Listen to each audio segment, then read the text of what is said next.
I'll go first. Sure. Okay. Yeah. Hey, I'm Kyle Kistner. I'm co-founder of BZX.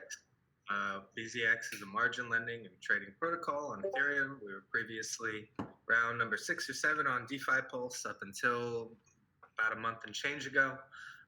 We also had that pretty high-profile incident happen. All right, you guys can go. Sure. My name is Gustav Arentoft. I'm doing the European business development for Maker. I also helped set up a lot of the projects we're doing in Asia last year. Now I focus mostly in Europe, though. I'm based in Copenhagen, and yeah, that's pretty much it. Okay. So hi, I'm Mounir. I'm the founder of Paraswap. I have a tech background and I've been involved in tech companies for the last 10 plus years as a developer, CTO, product manager. So I've been in crypto for the past few years and launched Paraswap last June, starting with a price comparator like an Expedia.com and Booking, and pivoted back to a fully priced aggregator like September. So we provide our tech to traders and dApps and allow them to buy and sell digital assets at best possible market rates while maximizing on performance and gas efficiency. So here I wear many hats, from development to biz dev to sales to everything.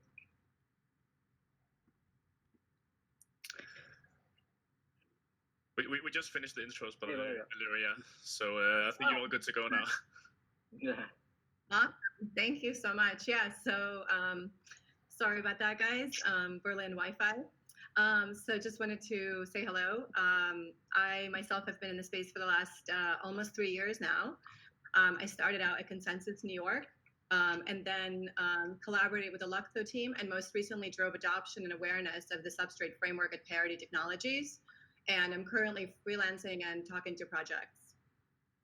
So for our first question, can you please give us a quick recap of what happened on Crypto Black Thursday and why it matters? Okay, I'll go for that if you want. So it started all with the market crash, starting with the financial market crash, then crypto following up, obviously related to coronavirus. But the triggers, the real triggers, it's still hard to determine at a high certainty. But I tend to think that the trigger was the Trump announcement of banning the EU citizen from entering the US, which accelerated the drops in the financial markets all over the world, and crypto weren't sheltered. And this was the first time we see like a very close, like a real correlation between the crypto market and the financial markets. So in crypto, the crash resulted in a big panic sell-offs, which led to more than 50% drops within 24 hours. On the Ethereum side, the activity created a high congestion in the network, which resulted on a spike on the gas price, which rocketed to 900% compared to the average. So users were paying 9 times more for gas for making basic transactions. So in the DeFi, services were in a challenging situation, starting with oracles that weren't able to push price updates into lending protocols such as Maker and BZX, and which resulted in unusual situations like under-collateralized loans. And DEXs also, on the other side, weren't able to process transactions, some transactions, as usual, due to high volatility in both assets and gas prices. And finally, Maker went to an exceptional state and became undercapitalized, and some keepers liquidated positions worth around $8 million worth of ETH at $0. That's what happened. I just want to add here that like some positions became collateralized, right? Yeah, like the system as a whole was still very over collateralized. Yeah. Sure. Yeah. Yeah. Do you want to add anything to that, Gustav? No, I think it pretty much captured like the it's like in like an overview. It was some hectic days for sure, but I think that was pretty much what happened. Cool. And then so Kyle, what interesting behaviors have you seen during Black Thursday on your services at BZX?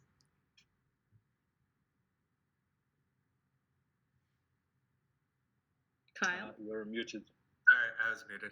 Hey, so yeah, during Black Thursday at BZX, we had a pretty hard time. There was a huge amount of network congestion.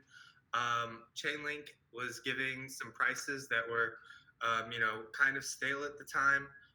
We didn't have a mechanism where we could just centralize everything and drive straight through the prices. So some people were able to more handle the crash in a little bit of a better way because they did have some fallbacks. Like Aave, they apparently have a mode where they can tap a button and go into like centralized battle mode and just push through liquidations. And it was really great that they had that, because if they didn't, then they would be in real trouble.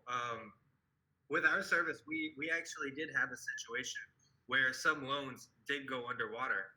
And that was very difficult for us. And we weren't the only service that, had these issues. When you have the inability to really post transactions to the chain because it's become so prohibitively expensive, almost any mechanism you design, most of the incentives that you install stop being very effective. When you say okay, you can have a percentage of the collateral if you liquidate this, but then transaction costs are so large that it would just eat up the entire position and more, then nobody has an incentive and the whole system breaks down. So yeah, on our side, we had basically a breakdown of the liquidation system, which was a DEX liquidation system. It had worked great in most market cases. I think that even if this was the second worst crash that had happened, the system would have been robust to it. But this one crash showed us that, doing DEX liquidations the way that we were doing it was not a completely sustainable way of doing so, and that we needed to look inside internally and think, what can we do to keep the efficiency of DEX liquidations while increasing our throughput so that we can achieve the same volume of liquidations as people like Compound and Maker. So that's basically what was happening at BZX. Nice. Thank you for that overview. Interesting question here. So given the ripple effects of on a DAI integrated system, such as Compound, Synthetics, Aave, and DYDX, do the events of Black Thursday signal an overdependence on MakerDAO and DAI throughout the DeFi ecosystem? Maybe you want to take that, Gustav? I think one thing that we also need to see here is DAI is basically a stabilized form of Ethereum currently, right? So it's like a stable output of what you can have in Ethereum. So of course, if we have built systems that is almost purely based on the price of Ethereum, and Ethereum drops, as it drops, it of course will create, significant consequences. And I think the only way to, come outside that is, by taking assets, which is uncorrelated, which is something that we don't have that many desirable assets yet in the Ethereum ecosystem. I would say that is very desirable to use in these protocols. You can see that one of the quick decisions that was taken in the governance of Maker was to add USDC as collateral. So we had something which could be put into the system in case that Ethereum started dropping even further, right? A lot of the discussions in the governance of Maker was okay, now Ethereum dropped to below 100.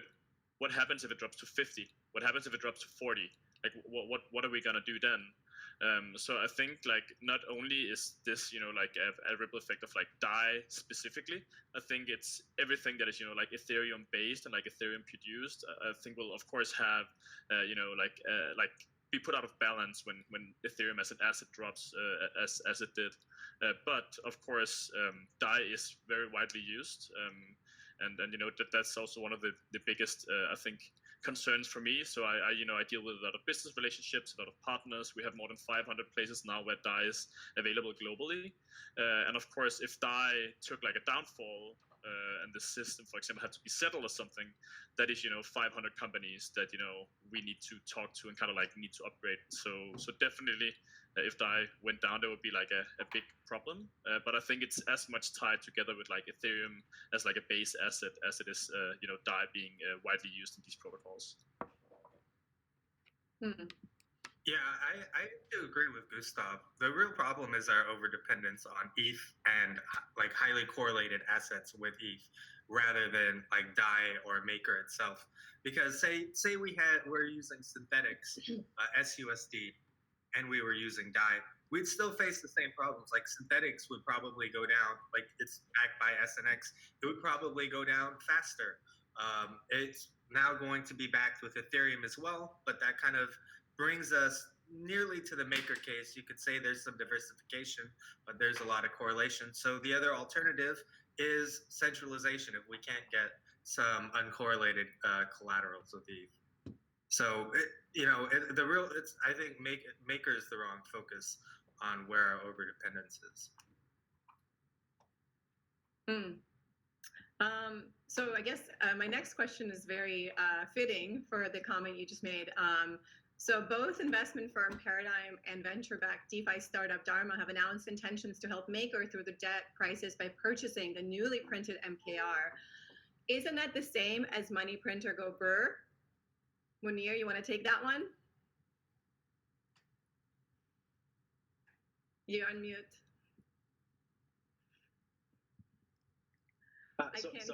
Sorry, I was speaking alone. So I said, yeah, I can, but I think maybe Gustav can answer better than me since it's more related to Maker. I mean, sure, yeah.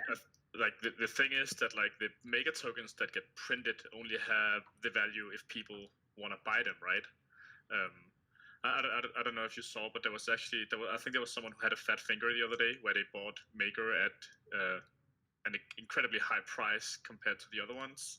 So there was like one of our auctions that went for like 10 times as much as it was supposed to.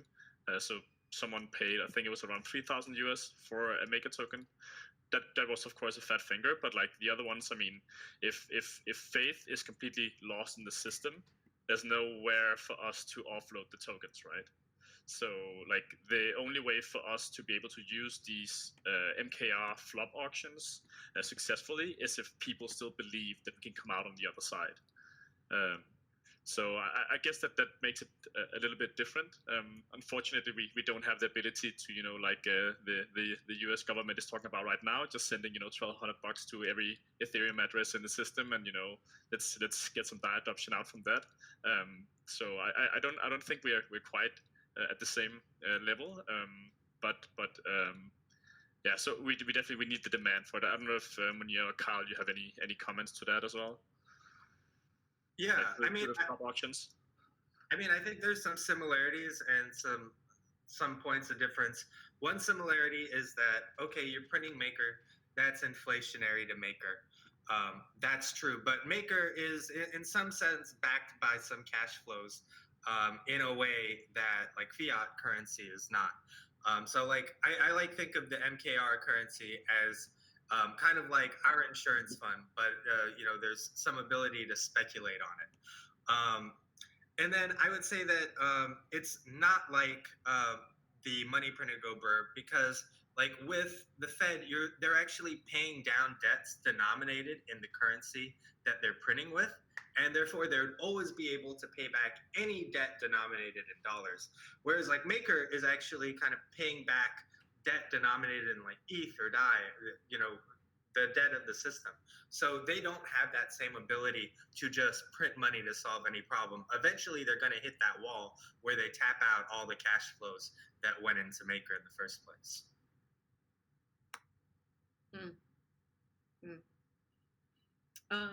So kind of jumping over to the keeper's question. So what lessons can be learned from the MakerDAO keeper market collapse during the Black Thursday, where many keepers were unable to trigger liquidations? So how must their system design approaches change to circumvent similar DeFi vulnerabilities in the future? Maybe you guys can all take this one and give us the different perspectives from your from where you stand. Gustav? Yeah, I can start with it. We definitely. I mean, there was also like a few different things, such as for example, like liquidity was like drawing up, right? And For example, like we had keepers who were ready and willing to bid in the auctions, but simply could not get DAI out of centralized exchanges and stuff like that. So as like this whole thing was really also heavily enforced and like made much worse because of the congestion of the Ethereum network. So I definitely hope that if something like this happens again, then at that point we hopefully will be at a little bit more scalable platform called Ethereum 2.0. But until then you definitely need to take into account that if some of these things happen, right, if these like almost black swan events happen, you need to have some kind of mechanisms in the system that can deal with highly congested networks. We've already seen like a few of them getting implemented in Maker governance now. For example, the ability for us to delay certain auctions so that the keepers would have more time to like recycle the liquidity that they have, as well as just making the auction periods much longer. Because if you make now the auction periods are 6 hours instead of 10 minutes, 6 hours, then you at least know that if someone is trying to get a bid through, they at least have the ability to do so. You might end up in situations where people, will end up winning like pretty highly discounted pools if Ethereum continues to drop while the auction is running. However, you won't end up in a situation where they will be 1 for 0. So that's like at least some of the things that we have been doing now. But I'm very interested in like looking into like some other auction models as well. There has been some talk about it in our governance calls as well, and I'm sure that Kyle, he also has some good ideas about like how they will be solving that as well. Yeah, I was hoping Kyle could weigh in on this because you had a challenge that happened during ETH Denver, and so you're a little bit ahead of the game in terms of dealing with situations that Maker encountered on Black Thursday. So perhaps you can expand on how you guys dealt with the situation that you dealt with, and how you're moving forward. Yeah. So since we did kind of have our system down, we do have the opportunity to make like sort of bigger changes to it. And one thing we're doing is we're installing a second liquidation system below the first.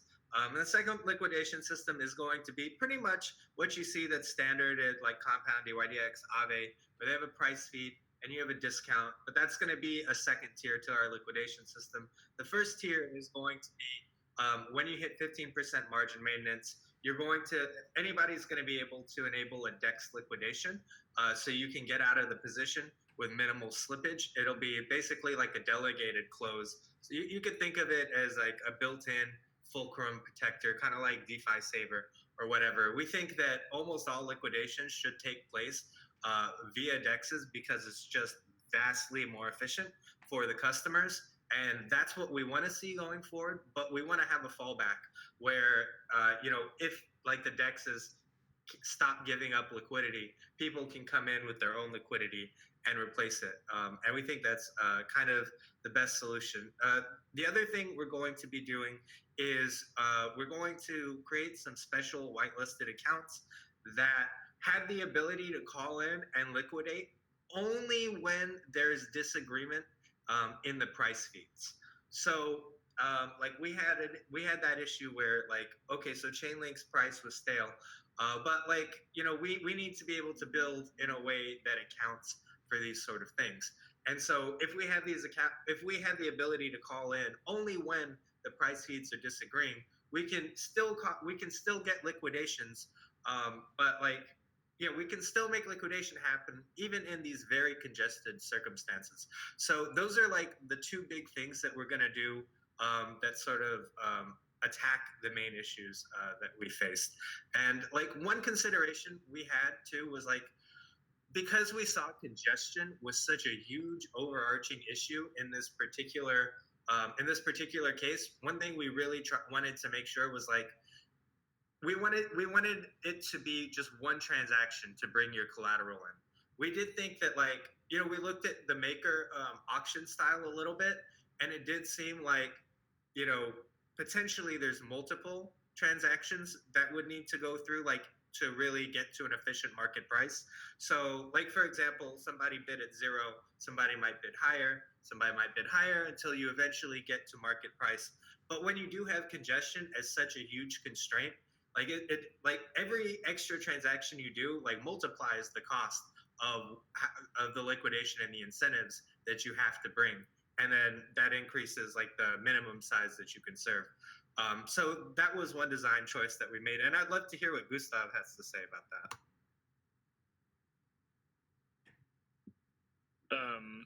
Yes, I mean, as I mentioned before, like specifically around like the short time periods was something that I believe hurt us pretty bad, and the ability for like keepers to recycle liquidity.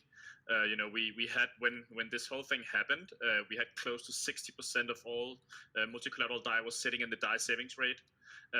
Apart from that, then you can kind of like figure out, there was of course like a large portion that in Compound as well.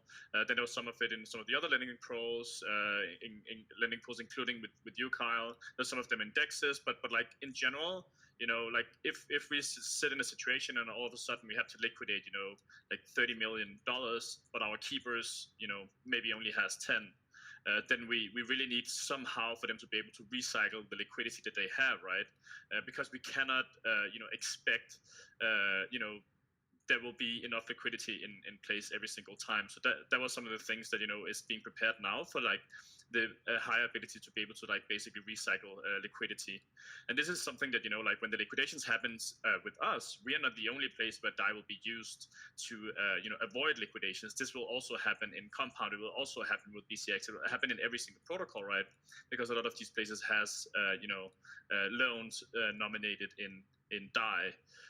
So in that sense, I think at least us, like I think that like the auction model that we have, I think that that's fine for like a system of like our size. That like we need to have a way of being able to not just like drop everything on Dexes, because I don't believe that a lot of Dexes would be able to handle those volumes. I know that there was some people who on the forums and so on disagreed with that way, that they thought that for example Uniswap would be like a good backstop, but I think when you handle like those volumes, then I'm not sure that they will be able to handle it basically. So I like the auction model for us, but I definitely believe that there should be taken into consideration in the future that like if the network is congested, we need to be able to allow the keepers to recycle liquidity, for example.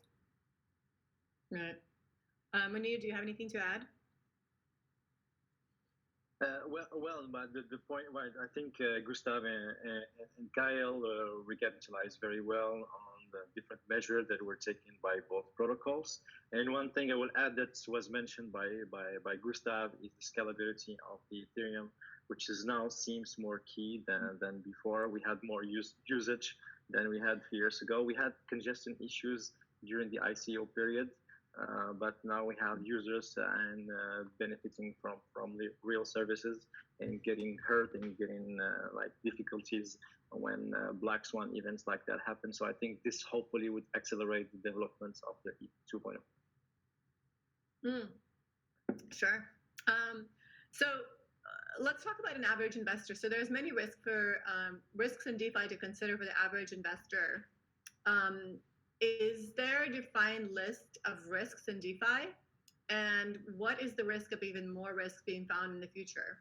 And ultimately, can DeFi gain true adoption before these risks are properly found out and accounted for? Or is it mitigating risks as it's found out? Anybody can jump in. Well, any software is always comes with some relatively amount of risk, which is bugs basically that can have the software. So when we're interacting with smart contracts, even though there is this immutability part and this advantages we get out of from, but we're interacting with code that was written by some people. Audits and reviews help a lot, and the process, the way we produce code and we industrialize code matters a lot, but just minimizes the risk level. It's never going to tend to zero. So one thing we've done on our side, knowing that we have way much more risk than BZX and Maker, for the simple fact that we don't hold the user funds, is using decentralized insurance like Nexus Mutual, which made their proofs relatively in a small level recently. And it's something that at least can not mitigate the risk, but at least come with an extra help for the protection. Sorry, for the end user.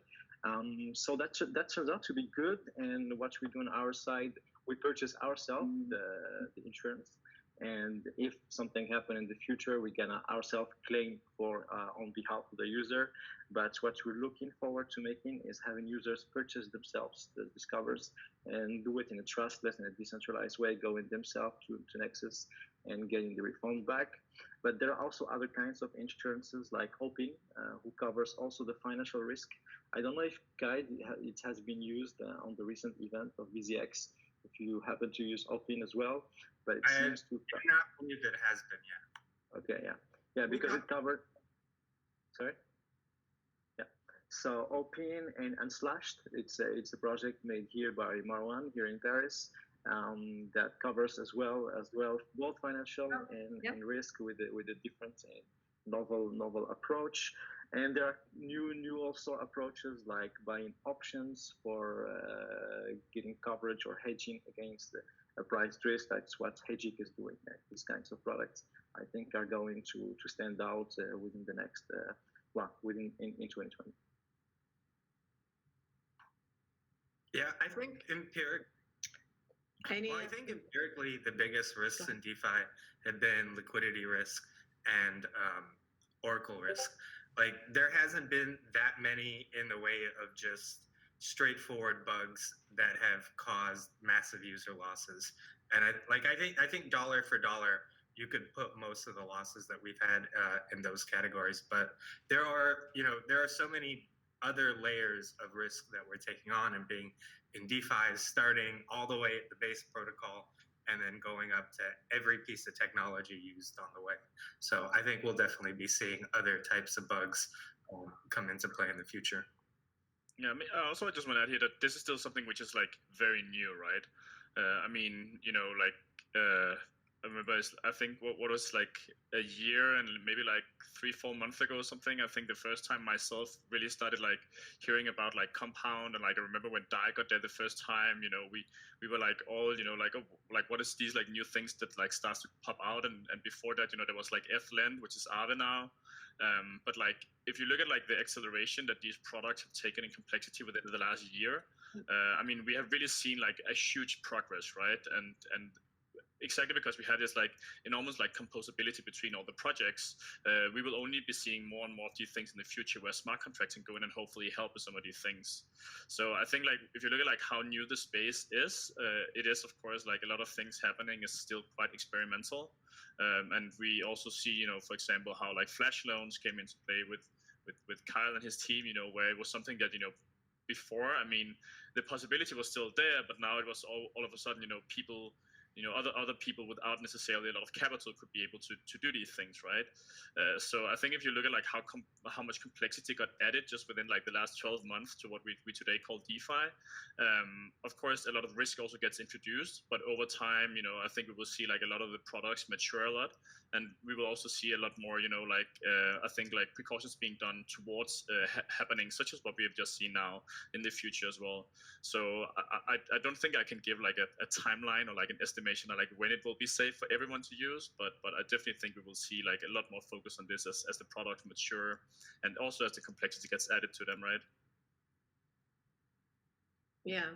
You also, I mean, I know you mentioned that you don't have an answer on this, but I'm just curious, should victims of the Black Thursday crash whose ETH positions were liquidated be reimbursed for their losses?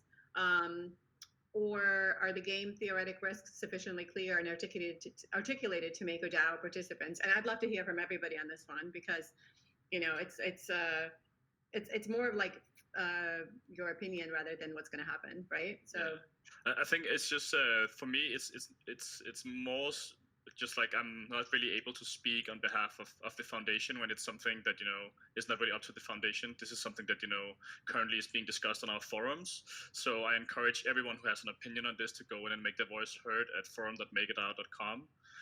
So we kind of like we want as much input as possible, and it's not that we're going against either either of the ways, like going against either answer, but this is really something that the community should, pull together and figure out what should happen here. It's not really something which is up to the foundation, which is also why I can't really make statements about it publicly. But I'm very open to hearing about what both Kyle and Mounir thinks, because I'm sure that you both have opinions at this front here.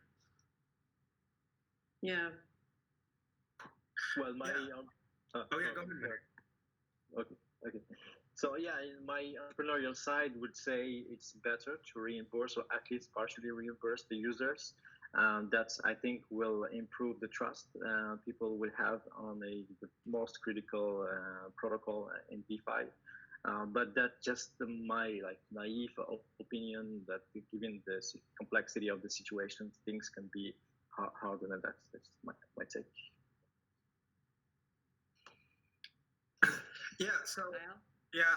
I definitely think that maker holders should be reimbursed for the lost ETH from the vault. I think generally as an industry, we need to adopt a definition of like what a hack or an exploit is, or something going wrong that's very broad, that aligns with what users feel is like legitimate system behavior.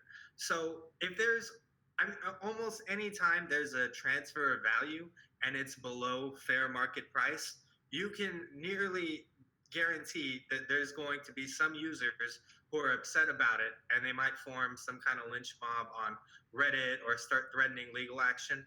I think we need to just nip that in the bud. If there's any circumstance where the users feel they lose money, we need to say, hey, something will be done about it. Maker has an insurance fund. They print Maker for it. Here at BZX, we had, our ETH pool take a hit. We have an insurance fund. We said, hey, that insurance fund is going to pay that off. And that's one way we kind of prevented having like BZX lynch mobs on Reddit and all of that. Like, you didn't see any specific users say, hey, I lost my money, help me. These guys are bad. And I think like for the industry in general, that's what we need to have. We can't have anybody that's like pointing to a specific account saying I lost it and this is wrong, because like we'll never get to mainstream adoption that way. I have a question from. Oh, sorry. Just want to acknowledge Gustav's point about how it's not up to the Maker Foundation, and like they're decentralized, so they can't say by fiat that hey, you guys will get paid back. And I think people don't appreciate that enough. Yeah. No, I appreciate that. I have a question from the audience. So is ETH 2.0 addressing the risks they mentioned, overload DDoS?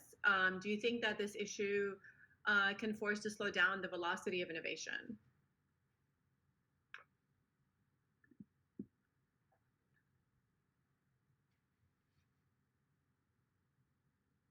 I'm not quite sure about like the essence of the question is whether that ETH 2.0 will slow down the velocity of innovation.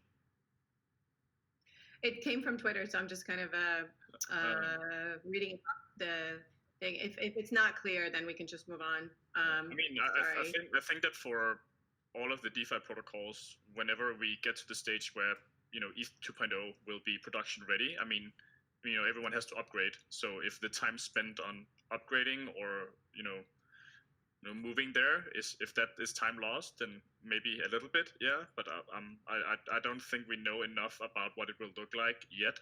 At least I don't. So yeah, I think that's maybe for the future. I don't know if any of you guys have some insights into that. Well, I do think some people are worried about the lack of synchronous cross-shard communication in ETH 2.0 and how that will influence workflows of existing and future DeFi protocols. I know, like ourselves, we were a little bit worried about that. We're like, okay, so we need to co-locate on a shard that has all the dexes. And the general conclusion we got was that like a lot of DeFi will have to build on one shard. But if this becomes a problem, it'll probably be a problem many years after ETH 2.0 comes around. So there'll be lots of time for innovation. So I think it's kind of like a bridge we'll cross when we come to it, but there's a possibility. Yeah. So there's an interesting question, and I'm just going to throw it out there. So it's unlikely that the ETH price might tank further. And MakerDAO mentioned in the governance call that if ETH drops further, they might shut down the network. How would a shutdown work? Could the community disagree on this? So I think that this question is taken from an article which was made during one of the calls, like I think it was maybe Friday or Saturday or something. We had a governance call like while everything was happening. This was also before we added USDC as collateral to kind of like give us like that extra liquidity if we needed it. So I see it very unlikely that we would need to trigger an emergency shutdown if ETH started dropping again. I don't personally think it's unlikely that ETH will drop again. I kind of expect it.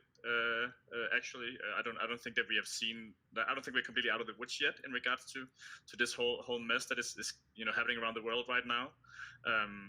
But like if an emergency shutdown happened, I mean we do also have like some material on it online, right? But it's basically where there will be like the system will shut down and there will be like a waiting period. Right now, I believe it's around 73 hours, where people can basically withdraw their collateral at a price that will be frozen at the time of the shutdown. And then when CDP owners have had the time to withdraw the collateral, as well as if there's any position that has been under collateralized, they will be auctioned off in this period as well. When this then is finished, then the DAI holders, the remaining DAI, will then be able to come in and then claim collateral for the rest of it. So it's kind of like a way to like settle the system. The big problem here, of course, is that DAI, when the system then will be rebooted, will have a new smart contract, right? So it will be like a completely new system. So that means that like me working on the business side of things, I've spent the last, around 18 to 20 months on building up all of these awesome partnerships. And, when, the last, just like year and a half, we went from having maybe 70 integrations to having over 500 now. So this whole thing would, be completely reset. There might be, some companies who would be willing to, continue with us in that sense, but like an emergency shutdown is definitely not a very desirable event to happen for no one in this space, right? I mean, also Kyle and Mounir would have to update the DAI smart contract in their systems, so it's definitely not desirable to happen, which is also why we of course try to avoid it at as much as possible. However, to go back to, actually I forgot to answer part of the question, which is how this would happen. It's basically right now you have to send 50,000 MKR to what's called the emergency shutdown module. When you send MKR to this module, it basically burns. So it's something that if you go in and use it as an attack vector to the system, it will be very expensive for you. But once it hits 50,000, then the system will shut down. And then when you reboot the system, you can then reallocate the MKR that is sent here.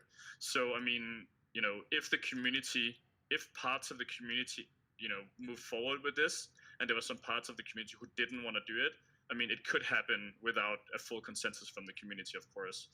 But I do believe that in any, decentralized governance systems, it is, the case that stuff like that could happen.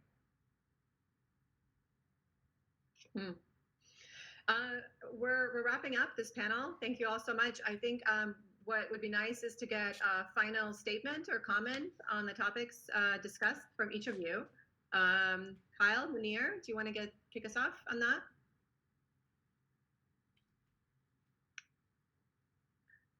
Go. Yes. Well, I would say thanks for having us. And yes, we're hoping the next time we'll meet, things will have no coronavirus, and ETH 2.0 will be there. Yeah, it was great talking to you guys. Happy to join. Yeah, it was great, and just from our side, we just want to thank all of the Ethereum community for all the support we've had these past few weeks, and we hope that this will encourage more people to participate in the governance and the forums of these things here. So just want to put that out there. That's awesome. Great. Signing off. Thank you all. Bye bye. Thank you. Bye. Bye. Thanks.